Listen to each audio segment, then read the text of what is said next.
स्वागत है झा जी, आपका वक्तव्य प्रस्तुत कीजिए।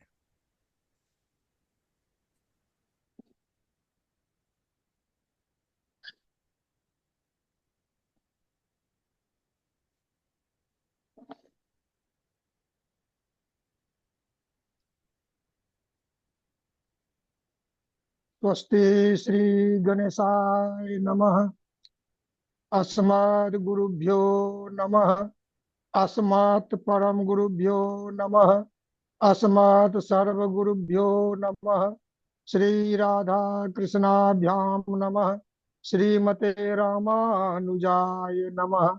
लंबोदरम परम सुंदरमेकदंतम पीतांबरम त्रिनयनम परमं पवित्रम उद्यद्दिवाकर निभोज्वल कांति कांतम विघ्नेश्वरम सकल विघ्नहरम नमामि। शरीरं स्वरूपं ततो वा कलत्रं यशश्चारुचित्रं धनं मेरुतुल्यं मनश्चैन्न लग्नं श्रीगुरोरङ्घ्रिपद्मे। ततः किं नारायणं नमस्कृत्य नरं चैव नरोत्तमं देवीं सरस्वतीं व्यासं ततो जयमुदीरयेत्। जयतु जयतु देवो देवकी नन्दनोऽयं। जयतु जयतु कृष्णो वृष्णिवंशः प्रदीपः।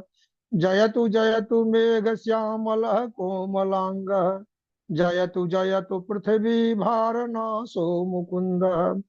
नमः परमहंस स्वादित चरण कमल चिन्ह मकरंदाय भक्त जनमानस निवासाय श्री रामचंद्राय कृष्णत्वदीय पद पंकज पंजरांते अद्येव मे विशतु मानस राजहंस प्राण प्रयाण समये कपवात पित्त कंठावरोधन विधौ स्मरणं कुतस्ते। वरापीडं नटवरवपुः कर्णयोः कर्णिकारं बिभ्रदवासः कनककपिशं वैजयन्तीं च मालां रन्ध्रान् वेणोरधर सुधया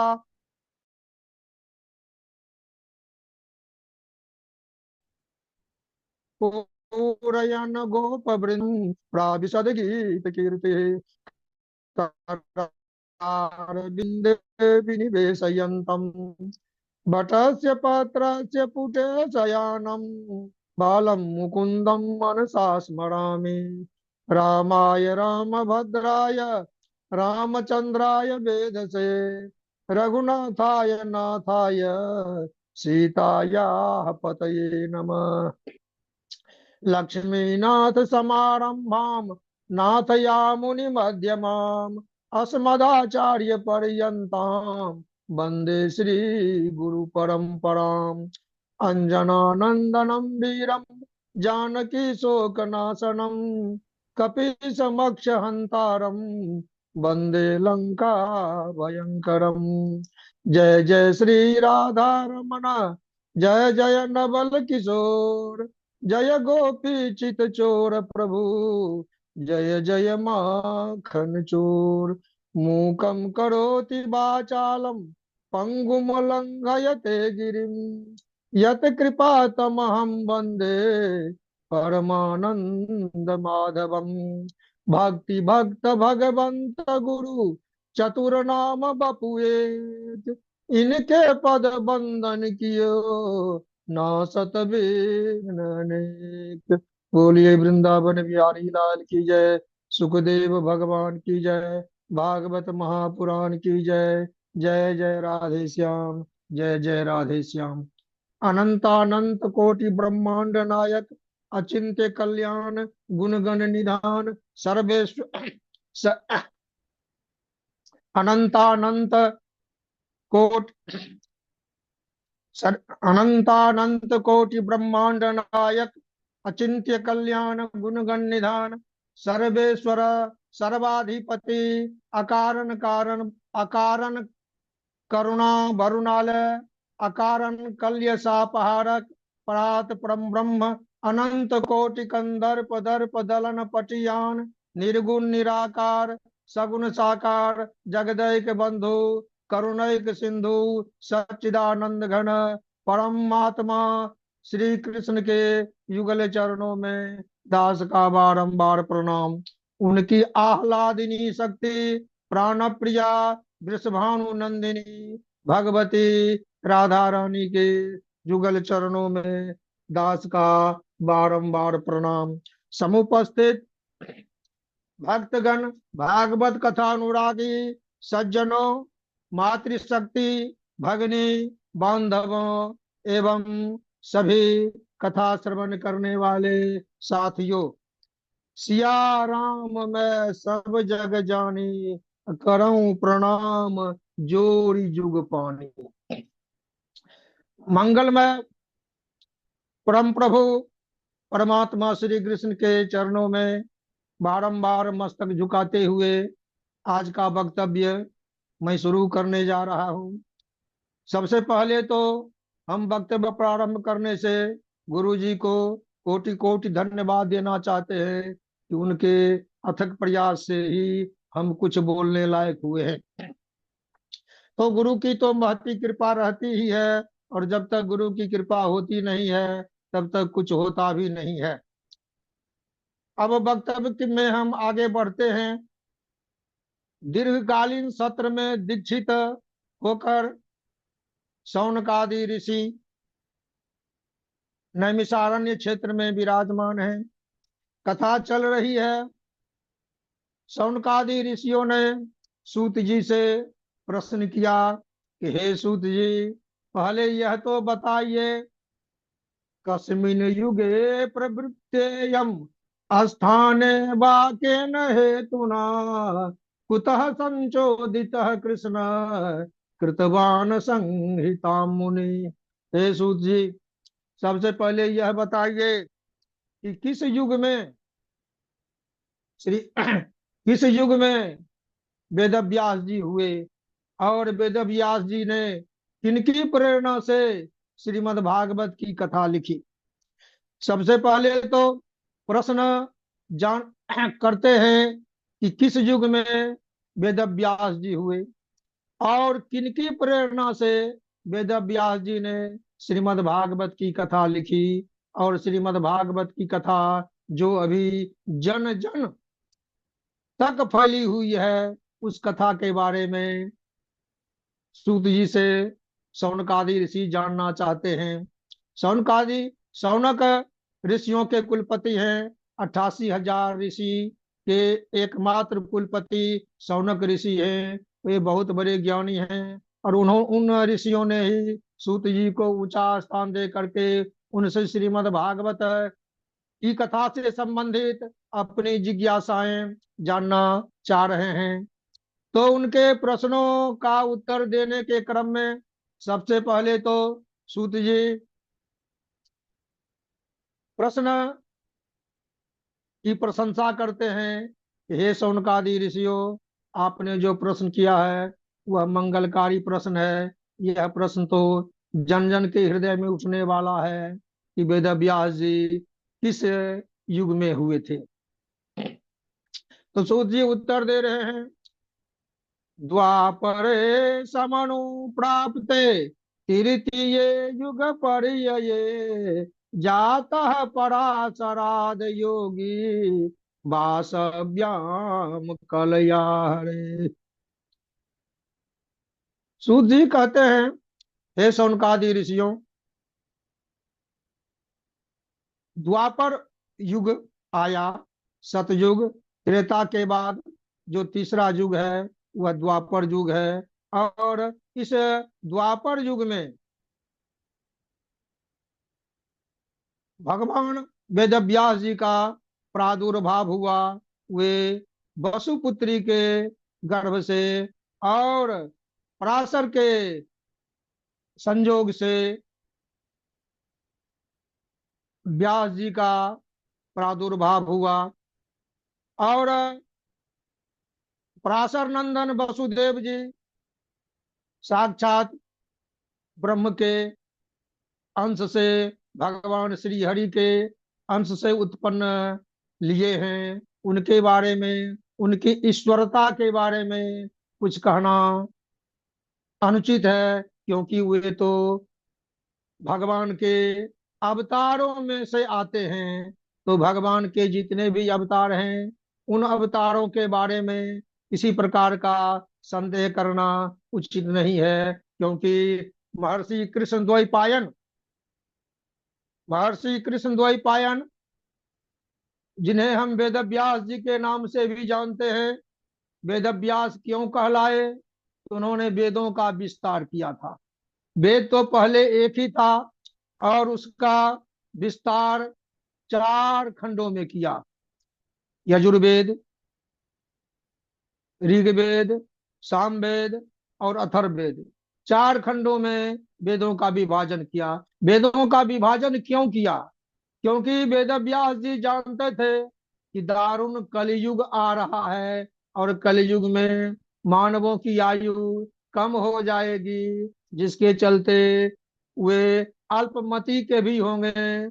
और यदि वेद एक रूप में रहेगा, तो उनका सम्यक रूप से वे ज्ञान प्राप्त नहीं कर सकेंगे। इसलिए उन्होंने वेद को 4 भागों में बांटा। ऋग्वेद, यजुर्वेद, सामवेद और अथर्ववेद, 4 भागों में बांट करके अपने 4 शिष्यों को पढ़ने पढ़ाने के लिए दे दिया। कहा कि अपनी अपनी शाखा का विस्तार अपने अपने शिष्यों और पर शिष्यों में करो, ऐसा आदेश दिया। महर्षि वेद व्यास जी ने अपने शिष्यों को ऋग्वेद पैल को, यजुर्वेद वैशंपायन को, सामवेद जैमिनी को और अथर्ववेद सुमंतु को दे दिया।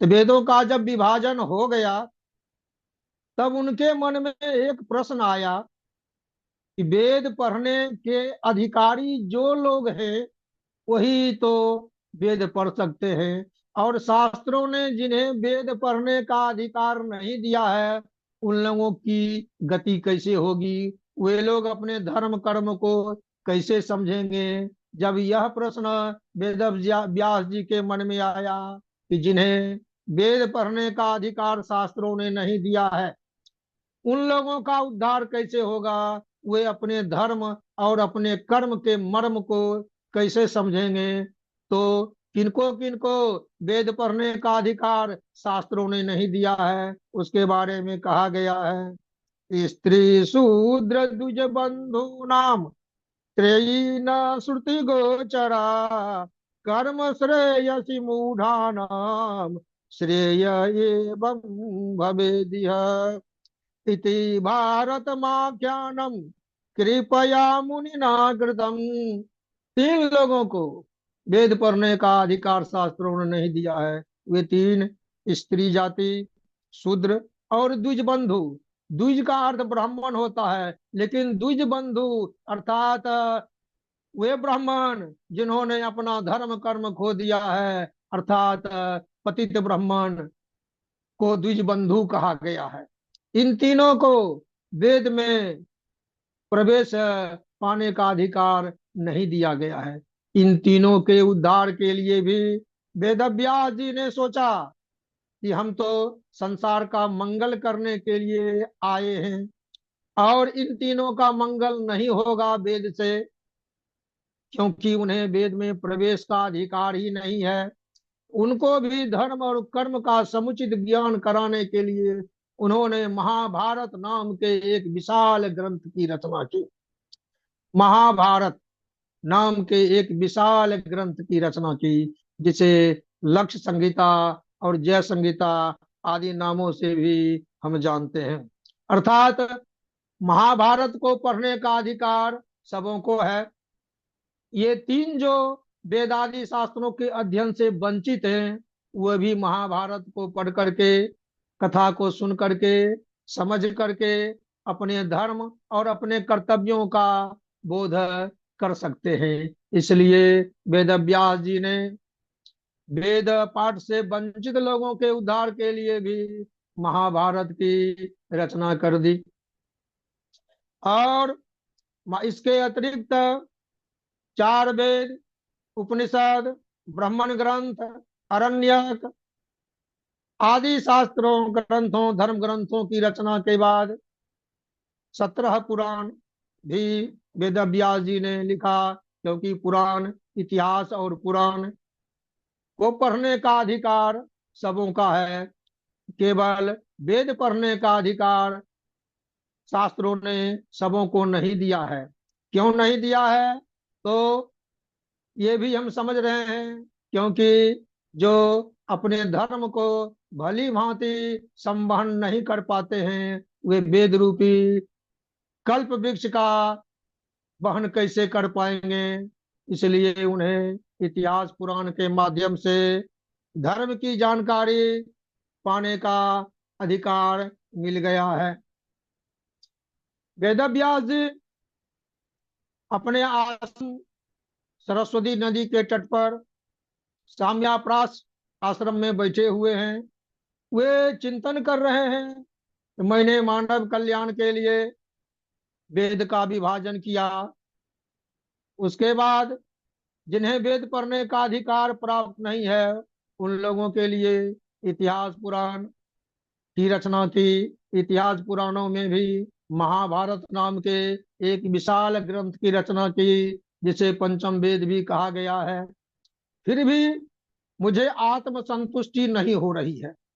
वे अपनी रचनाओं से संतुष्ट नहीं हो रहे हैं। अब जब स्वयं संतुष्ट नहीं हो रहे हैं, उनका मन खिन्न है, उनका मन उदास है। इसी उदासी में वे पड़े हुए हैं, तरह तरह की बातें सोच रही हैं कि मैंने तो वेदों का विस्तार किया, अन्य लोगों के उद्धार के लिए भी महाभारत आदि 17 पुराण लिख डाले, लेकिन मैंने भगवान के गुणों का वर्णन नहीं किया है।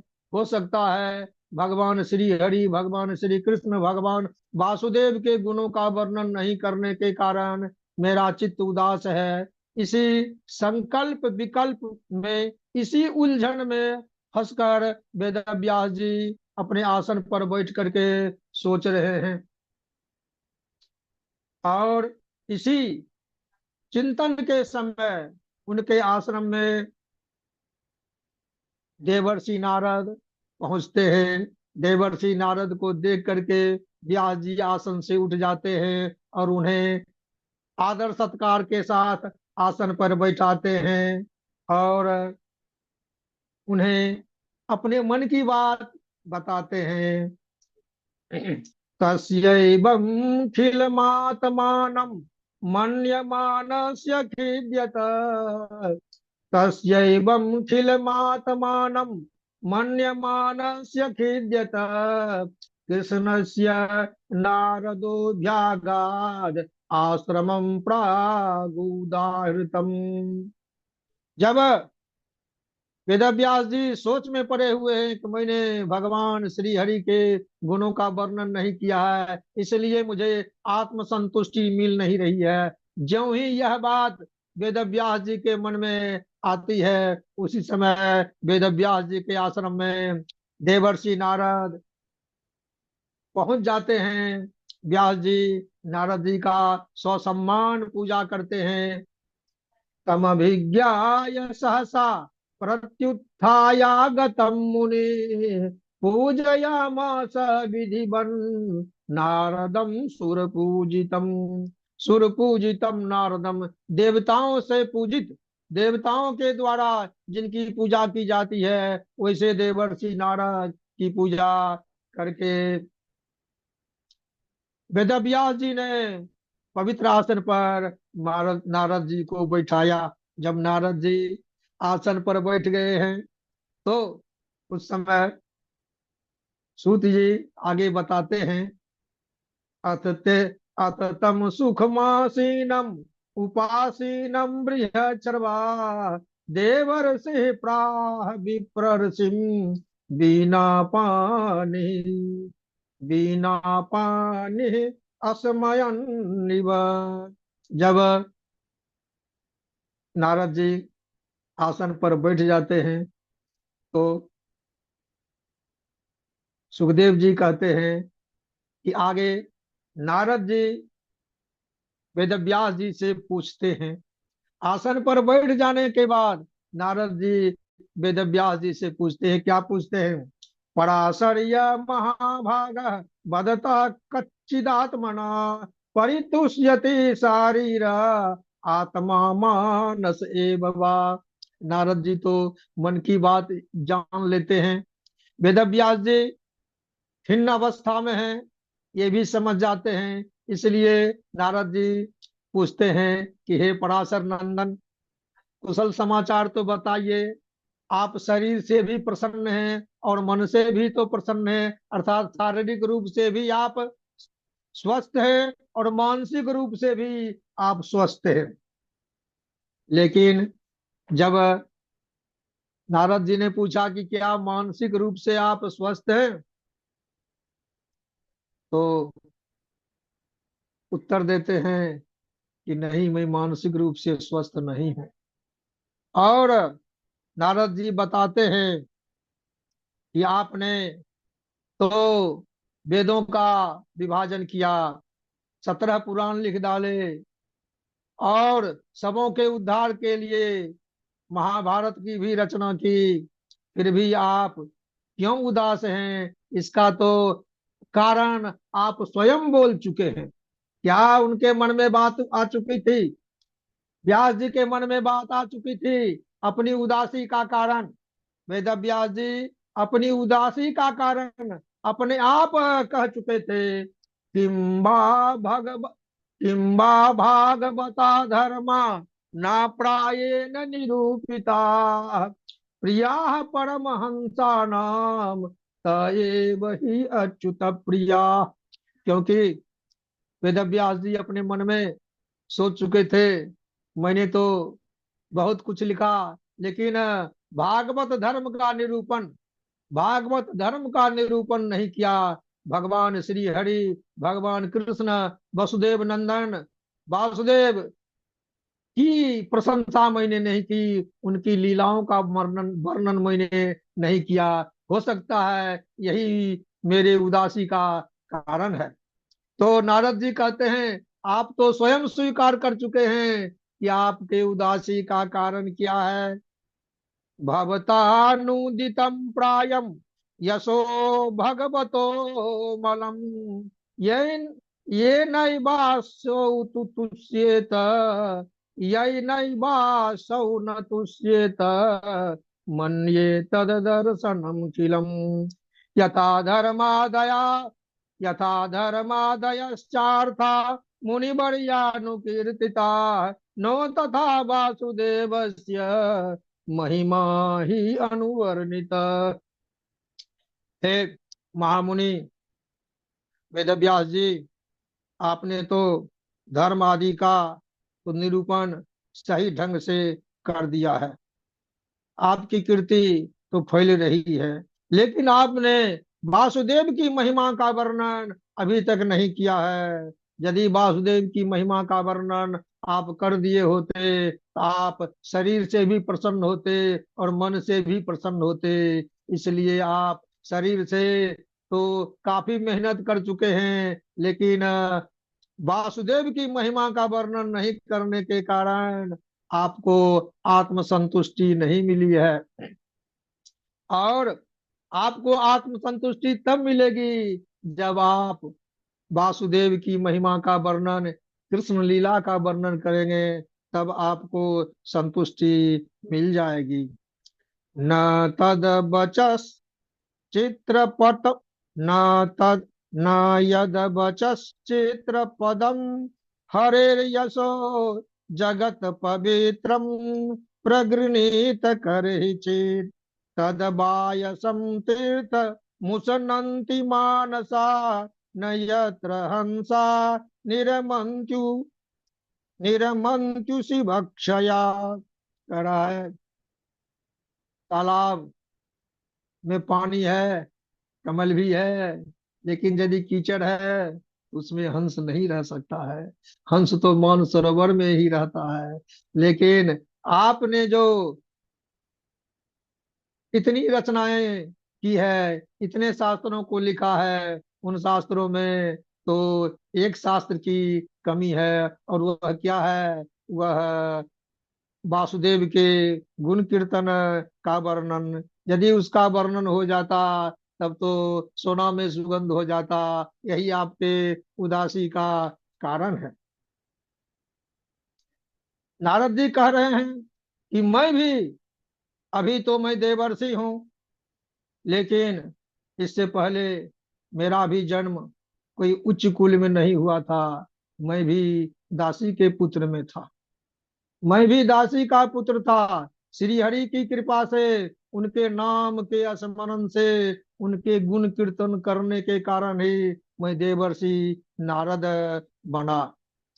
अपने पूर्व जन्म की कथा व्यास जी को सुना रहे हैं। नारद जी कह रहे हैं कि अभी तो मैं देवर्षि नारद बना हूँ, लेकिन इससे पहले जो मैं था वह नारद के रूप में नहीं था, विष्णु पार्षद के रूप में नहीं था। क्या था? अहम पुरातीत भवे भवम मुने, दास्यास्तु कस्याश्चन वेदवादिनाम। अहम पुरातीत भवे भवम मुने, दास्यास्तु कस्याश्चन वेदवादिनाम।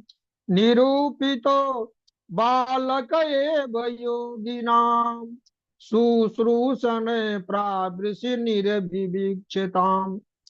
नारद जी बता रहे हैं अपने पूर्व जन्म की कथा, अपनी आत्म कथा, कि मैं पूर्व जन्म में एक दासी का पुत्र था, और मेरी माँ वेदवादी, वेद ज्ञानी ब्राह्मण ब्राह्मण के यहाँ दासी का काम करती थी, और मैं अपनी माँ के साथ उन्हीं के यहाँ रहता था। मेरा दुर्भाग्य था, जन्म होने के कुछ ही दिनों के बाद मेरे पिता स्वर्गीय हो गए थे। मेरी माँ मुझे पाल पोस रही थी दासी का काम करके। संजोग ऐसा हुआ कि वर्षा ऋतु और शरद ऋतु, इन 4 महीनों को बिताने के लिए महात्माओं का एक समूह उसी गांव में ठहरा, उसी स्थान पर ठहरा जहां मैं अपनी माँ के साथ रहता था। और 4 महीने ठहरने के क्रम में उन महात्माओं की सेवा में मैं निरुक्त हो गया। निरूपितो बालक एव योगी नाम। उन्हीं योगियों की सेवा में मैं लगा दिया गया। मैं मन से उन महात्माओं की सेवा करता था, उनकी उनके वचनों को सुनता था, उनकी आज्ञाओं का पालन मन, वचन और कर्म से करता था। उनसे अनुमति लेकर के जब वे भोजन प्रसाद ही ग्रहण करते थे, तो थाली में जो लगा हुआ प्रसाद का जूठा अंश बचा हुआ रहता था, मैं उनकी अनुमति से उनका जूठन खा लिया करता था, जिससे मेरे सारे दुष्कर्म का जो फल था वह नष्ट हो गया, और मेरे अंदर सात्विक वृत्ति का उदार हो गया। राजसी और तामसी वृत्ति का जितना भी प्रभाव मेरे ऊपर था, उन महात्माओं के जूठन चाटने से मैं भक्त बन गया, महात्माओं का भक्त बन गया। मेरे अंदर जितनी भी दुर्भावनाएं थी, दुर्विचार थे, दुष्टता थी, सब निकल गई, और मैं संत प्रकृति का हो गया। उच्छिष्ट लेपानुमोदितो दुजय, सकृत सकृत स सकृत अस्म भुंजे, तदपास्त किल विष। एवं प्रवृत्तस्य विशुद्ध चेतसः, तद्धर्म एवात्मरुचिः प्रजायते। एवं प्रवृत्तस्य विशुद्ध चेतसः, तद्धर्म एवात्मरुचिः प्रजायते।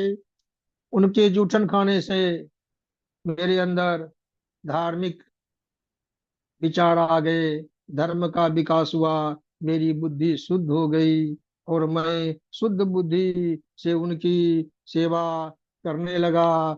महात्मा लोग भजन कीर्तन में लगे रहते थे, मैं भी भजन कीर्तन करता था, और भजन कीर्तन में लीन रहने के कारण मुझे तो इस सांसारिक विषयों से मैं इस सांसारिक विषयों से मुक्त होने लगा, और केवल श्री हरि का ही चिंतन करने लगा। संजोग ऐसा लगा कि 4 महीने तक चातुर्मास बिता करके जब महात्मा लोग वहां से जाने लगे, तो मैं भी उनके साथ चलने लगा। लेकिन उन महात्माओं ने कहा कि बेटा, तुम अभी बच्चे हो, और तुम माँ के एकलौते पुत्र हो।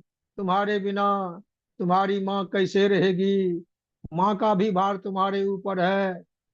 तुम अभी नहीं जाओ। मैं जब उनके चरणों में लटक गया, उन्होंने मुझे एक मंत्र दिया और मुझे आशीर्वाद दिया, इस मंत्र का जप करो, तुम्हें इसी शरीर से भगवान श्री हरि का दर्शन होगा। उन्होंने मुझे वरदान दिया, तुम्हें इसी शरीर से श्री हरि का दर्शन होगा। और उन्होंने मुझे एक मंत्र दिया, मैं उसी मंत्र का जाप करते करते आगे बढ़ता गया। ओम नमो भगवते तुभ्यम वासुदेवाय धीमहि। ओम नमो भगवते तुभ्यम वासुदेवाय धीमहि। प्रद्युम्नाय निरुद्धाय नमः संकर्षणाय च। यही मंत्र मैं जपता रहा, और इसी मंत्र के बार बार जप करने से मेरी चित्त की जो दुर्वृत्तियां थी वह सद्वृत्ति में बदल गई, और मैं हमेशा केवल प्रभु का ही ध्यान करता रहा। प्रभु की इच्छा से ही सब कुछ होता है। मेरी प्रवृत्ति भक्ति की ओर थी। मैं श्री हरि का दर्शन चाहता था, और माँ तो दासी थी, मेरी ख्याल तो खूब रखती थी, मेरे जोग क्षेम तो खूब करती थी, मेरी उन्नति चाहती थी। लेकिन दासी होने के कारण, निर्धन होने के कारण, पराधीन होने के कारण मेरा कोई मार्ग प्रशस्त करने में वह सक्षम नहीं थी। जो होने वाला है वह होता ही है। एक दिन मेरी बूढ़ी माँ गाय दूहने के लिए जा रही थी। शाम का समय हो गया था। उसी क्रम में गाय दूहने के लिए जा रही थी, रास्ते में सांप पर उसकी उसके पैर पड़ गए। सांप ने डस लिया, और उसी समय मेरी माँ का प्राणांत हो गया। माँ के मर जाने के बाद मैंने माँ का अंतिम संस्कार किया, और उनका अंतिम संस्कार करके मैं सोचने लगा, लगता है श्री हरि की मेरे ऊपर बहुत बड़ी कृपा हुई कि जिस बंधन में मैं फंसा हुआ था, जिस सांसारिक बंधन में फंसा हुआ था, भगवान श्री हरि ने मेरा वह बंधन खोल दिया, मुझे मुक्त कर दिया।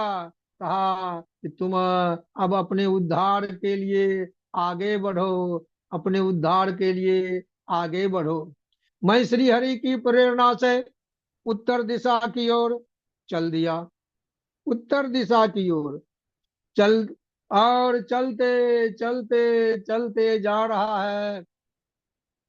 बहुत सुंदर सुंदर नगरों को पार करता हुआ, पर्वतों, नदियों, जंगलों को पार करता हुआ मैं जा रहा था। चलता जा रहा था, चलता जा रहा था। चलते चलते मुझे कहाँ जाना है कुछ पता नहीं है, केवल चलना है। चलते जा रहा था। चलते चलते मैं बहुत थक गया था। रास्ते में जब मैं काफी थक गया, तो एक तालाब के किनारे बैठा, तालाब में स्नान किया, आज जल पिया, और जल पीने के बाद, स्नान करने के बाद, आचमन करने के बाद मैं कुछ थकान को कम महसूस किया। अर्थात मैं जो चलते चलते थक गया था, तो मेरी थकावट कुछ दूर हो गई। ठंडे शीतल जल के स्पर्श से मेरी थकावट दूर हो गई। बगल में एक पीपल का पेड़ था। उसी पीपल के पेड़ के नीचे बैठ करके मैं प्रभु के बारे में सोचने लगा। प्रभु के बारे में सोचने लगा। सोचते सोचते मेरा ध्यान लग गया और मेरे हृदय में प्रभु प्रकट हो गए। मेरे हृदय में प्रभु प्रकट हो गए। और जब मेरे हृदय में प्रभु प्रकट हो गए, तो मैं आत्म विभोर हो गया। प्रभु के दर्शन में मैं सब कुछ भूल गया। कुछ ही क्षण तो मैंने प्रभु का दर्शन किया था। एकाएक मेरे हृदय से मेरे हृदय में जो प्रभु का प्रतिबिंब था, वह गायब हो गया। जिस प्रकार करंट लगने से आदमी बेचैन हो जाता है, उसी तरह से हृदय से प्रभु के गायब होने के कारण मैं विचलित हो गया। मेरा ध्यान टूट गया। मैं सोचने लगा, उठ करके घूमने लगा। फिर मैंने बार बार बैठ करके ध्यान करना चाहा, लेकिन फिर ध्यान में प्रभु नहीं आए। फिर ध्यान में प्रभु नहीं आए। लेकिन उस समय आकाशवाणी होती है। क्या आकाशवाणी होती है? हे पुत्र, अभी तुम परिपक्व नहीं हुए हो, और जब तक परिपक्व नहीं होगे, तब तक तुझे मेरा दोबारा दर्शन नहीं होगा। क्योंकि अभी जो तुम्हारी स्थिति है, वह पूर्ण रूप से जोगी का रूप धारण नहीं किया है। मैं तो अभी इसलिए दर्शन दिया, क्योंकि संत की वाणी को मुझे सिद्ध करना था। क्योंकि चातुर्मास करने के लिए जो जो संत पधारे थे, उन संतों ने तुम्हें आशीर्वाद दिया था कि इसी शरीर से तुम्हें प्रभु का दर्शन होगा। और मैंने तुम्हें दर्शन दिया। अब आगे तुम्हारा तुम्हारे हृदय में, या तुम मेरा दर्शन इस शरीर से नहीं कर सकोगे। जब पुनः तुम्हें दूसरा शरीर प्राप्त होगा, तो तुम मेरे पार्षद बनोगे। इस प्रकार प्रभु की जो वह वाणी थी, आकाशवाणी, वह भी गुम हो गई। और मैं भटकने लगा, समय की प्रतीक्षा करने लगा। यह जो पंचभूत से निर्मित शरीर है, यह जिस दिन पांचों तत्वों में विलीन होगा, उसके बाद जब मेरा पुनः प्रादुर्भाव होगा, पुनः मेरा प्राकाट्य होगा, तब मुझे श्री हरि का दर्शन होगा। तब भगवान ने जो मुझे वचन दिया है कि मेरे पार्षद के रूप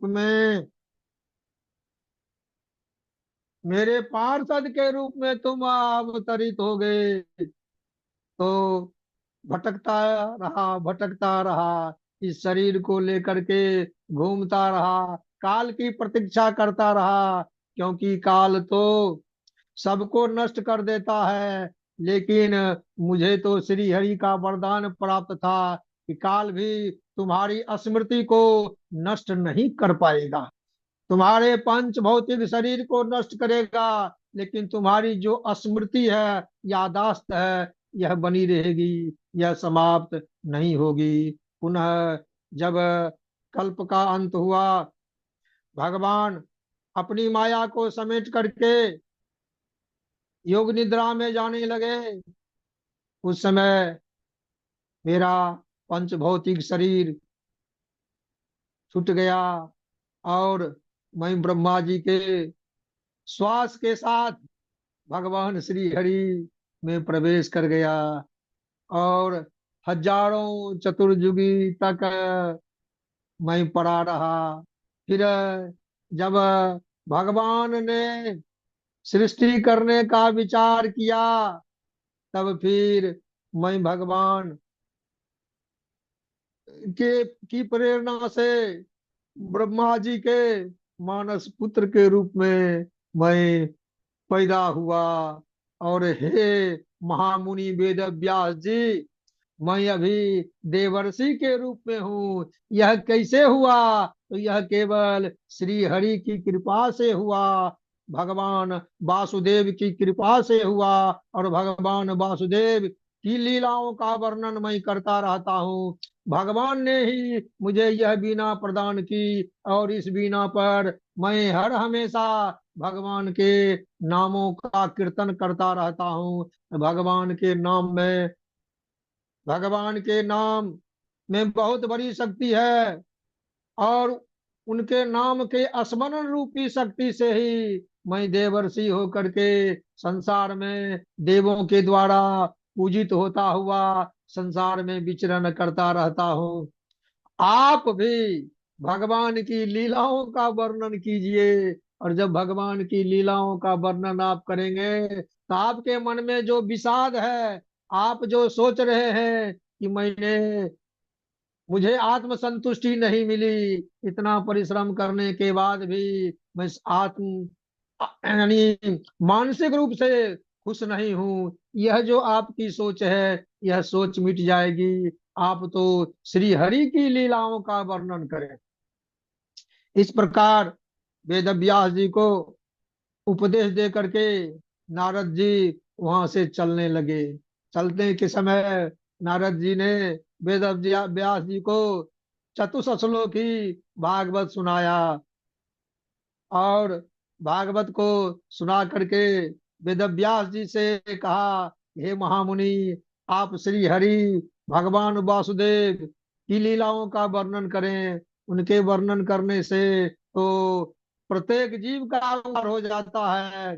वह कथा कथा नहीं है जिसमें श्री हरि की चर्चा नहीं होती है। जिस कथा में श्री हरि की लीलाओं का वर्णन नहीं, वह कथा वह नदी है जिस नदी में हंस नहीं रह सकता है। हंस तो वहीं रहेगा, हंस तो वहीं रहेगा, उसी नदी में रहेगा, उसी कथा में परमहंस लोग विराजमान होंगे। परमहंस लोगों के मुंह से वही कथा कही जाएगी, वही कथा सुनी जाएगी जिस कथा में भगवान वासुदेव की लीलाओं का वर्णन होगा। तो आप निश्चित रूप से भगवान श्री हरि की लीलाओं का वर्णन कीजिए। इतना कहकर नारद जी बीना बजाते हुए वहां से चले गए। वेदव्यास जी बहुत देर तक सोचते रहे कि देवर्षि नारद जी का कहना तो सही है।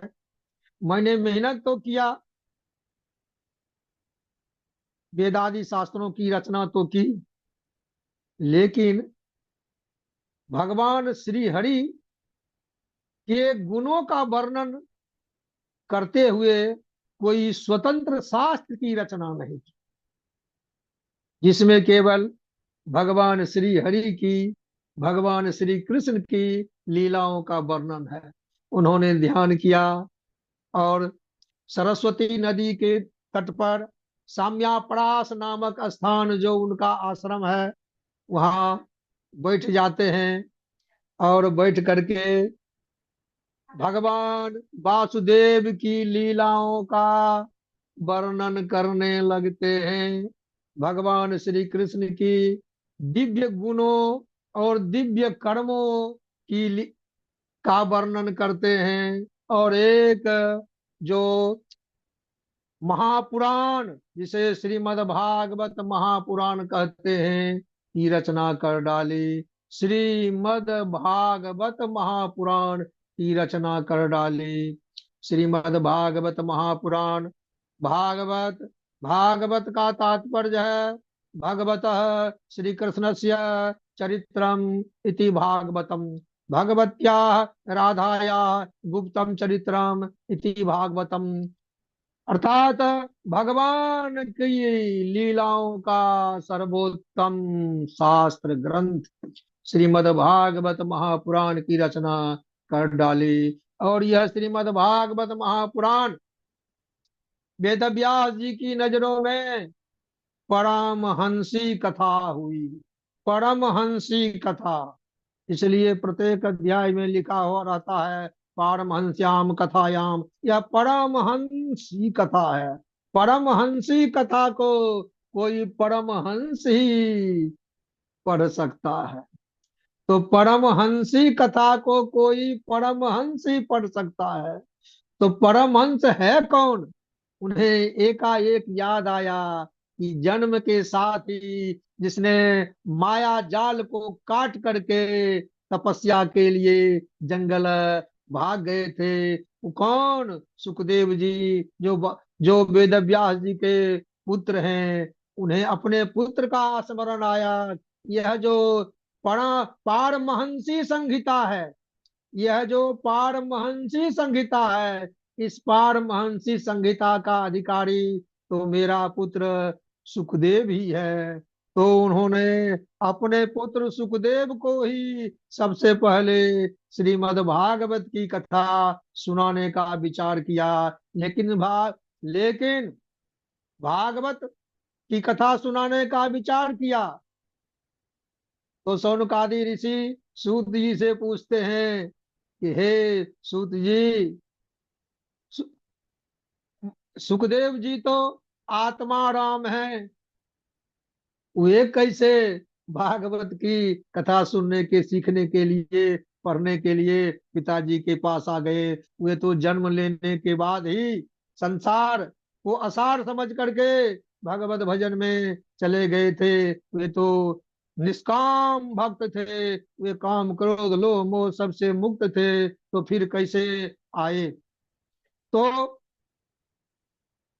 वेद सूत जी बतलाते हैं, कहते हैं शौनकादि ऋषियों, जब वेद व्यास जी ने भागवत महापुराण की रचना कर डाली, तब उन्हें याद आया यह जो पारमहंसी कथा है, इस पारमहंसी कथा को मैं अपने पुत्र परमहंस सुखदेव जी को ही पढ़ाऊंगा। ऐसा संकल्प करके अपने शिष्यों को भेजा। कहा कि जाओ, जहां मेरा पुत्र सुखदेव तपस्या करता हुआ मिल जाए, उसके इर्द गिर्द घूमते रहना। और मैंने जो तुम्हें श्लोक रटाया है वह बोलते रहना। हो सकता है कि इस श्लोक को सुन करके वह आकर्षित हो और तुमसे प्रश्न करे। शिष्यों ने बहुत अच्छा कह करके वहां से चले और उस जंगल में पहुंचे जहां वेद व्यास जी के पुत्र परमहंस सुखदेव जी आंखें बंद करके भगवान के स्मरण में लीन थे, क्योंकि वे तो निर्गुण स्वरूप का ध्यान कर रहे थे। उनके निर्गुण स्वरूप में शरीर का रूप रंग कहाँ से आ गया?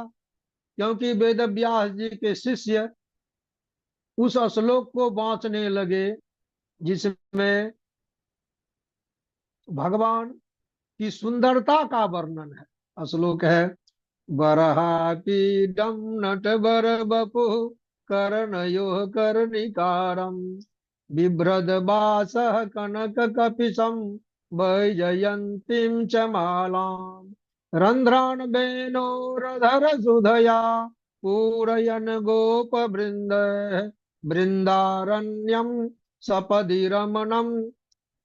इतना सुंदर श्लोक है, वृंदारण्यम सपदि इतना सुंदर श्लोक है। उसमें भगवान श्री कृष्ण के सौंदर्य का वर्णन है। क्या वर्णन है? बरहा पीडम नटवर बपु, नटवर बपु, नटवर का शरीर धारण किए हुए हैं और माथे पर मोर का पंख लगाए हुए हैं। उनकी तो सुंदरता गजब की है। माथे पर मयूर पंख है, नटवर का स्वरूप है। कानों पर, कान पर कनेर का फूल है। उनके हाथों में बांसुरी है और बांसुरी भी ओठों से लगी हुई है, और उससे जो आवाज निकलती है वह तो संसार को मोहित कर रही है।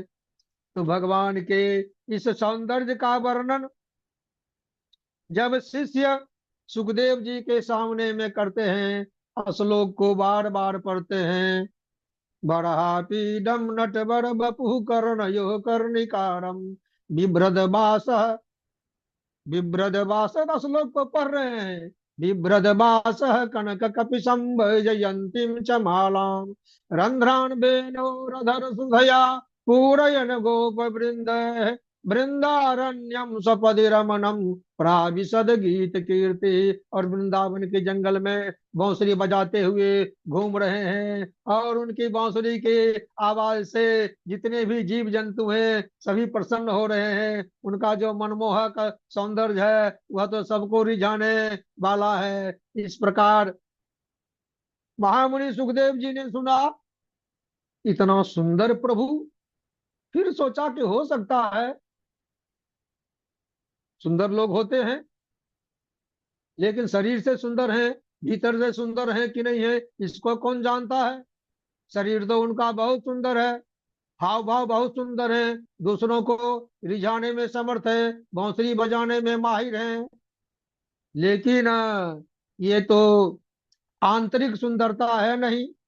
वे कितने उदार हैं इसका तो वर्णन हो नहीं रहा है।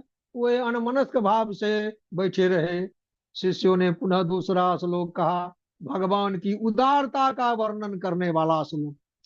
अहो बकीयं स्तन कालकूटम जिघांसया पाय यदप्य साध्वी लेभे गते धात्रिचिताम ततोन्याम कम्बा दयालुम शरणम ब्रजेम।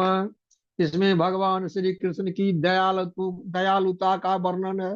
पहले श्लोक में भगवान कृष्ण की सुंदरता का वर्णन है। तो सुंदरता का वर्णन सुन करके सुखदेव मुनि को लगा कि हो सकता है कि सुंदर जो लोग होते हैं वे अहंकारी भी होते हैं, क्योंकि वे तो सौंदर्य के मद में चूर रहते हैं, हम सुंदर हैं। लेकिन दूसरा श्लोक भगवान के कार्यों का वर्णन है कि भगवान के गुण कितने उदार हैं, कि जो उन्हें मारने के निमित्त से स्तन का पान कराया, उसे भी माता का रूप प्रदान किया, उन्हें भी मां मान करके उसको सदगति प्रदान की। अर्थात मारने वाले की प्रति भी उनकी इतनी बड़ी उदारता है।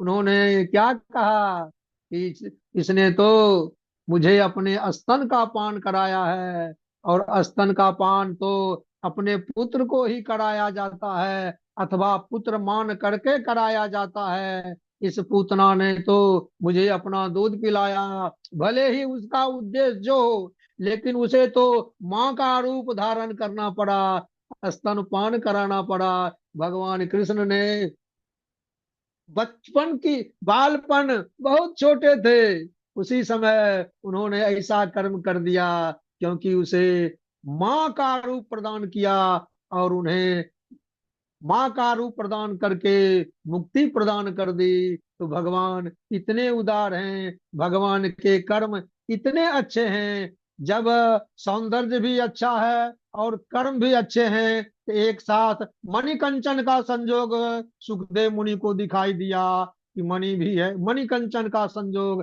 अर्थात सुंदर भी है और उदार भी है। तो ऐसा मान करके तुरंत उठते हैं और व्यास जी के शिष्यों से पूछते हैं, अरे और सुनाओ, और सुनाओ, तुम तो बहुत सुंदर भगवान का भजन सुना रहे हो। तो शिष्यों ने कहा कि मुझे तो गुरु जी दो ही श्लोक रटाए थे, और उसी इससे आगे मुझे आता नहीं है, लेकिन मेरे गुरु जी ने 18,000 श्लोकों की रचना की है। यदि तुमको और आगे का श्लोक सुनना है तो गुरु जी के पास चलो, उनसे सुन लेना। कहा कौन तुम्हारे गुरु हैं?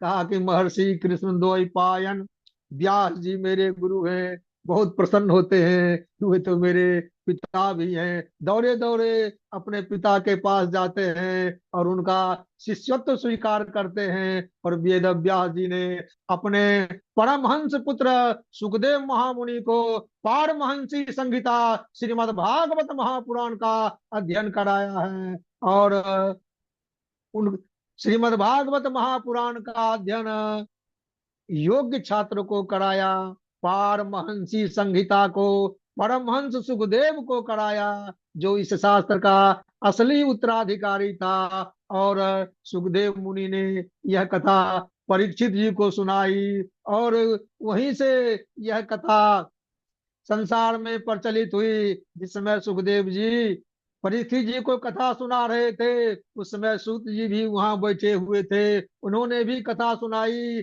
और वही कथा अपनी बुद्धि, अपने विवेक और अपने स्मरण शक्ति के आलोक में शौनकादि ऋषियों को सुना रहे हैं। धन्य है सुखदेव महामुनि, धन्य है वेद व्यास जी, धन्य है शौनकादि ऋषि, और धन्य है महाभाग सूत जी, जिन्होंने श्रीमद् भागवत की कथा शौनकादि ऋषियों को सुना करके जनसाधारण को सुनने के लायक बना दिया।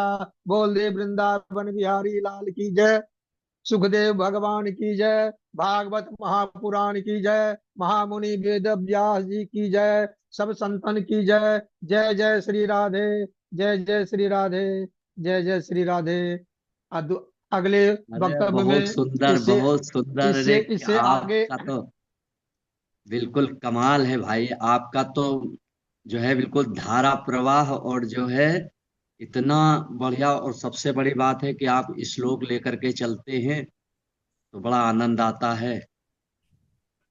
अब बहुत अच्छा, हम सब बहुत लोग ये बढ़िया झा जी। ये सब तो गुरु जी की कृपा है कि हम जी कुछ जी पढ़ एकदम जी, लेते हैं। वो तो है। एकदम आनंद के जो है तो धारा पर सबको आप गोता लगवाए। बहुत बढ़िया, ठाकुर जी कृपा बनी रहे। आप ऐसे ही प्रभु के चरित्र का गान करके सबका कल्याण करते रहे, सबको आनंदित करते रहे। बहुत अच्छा।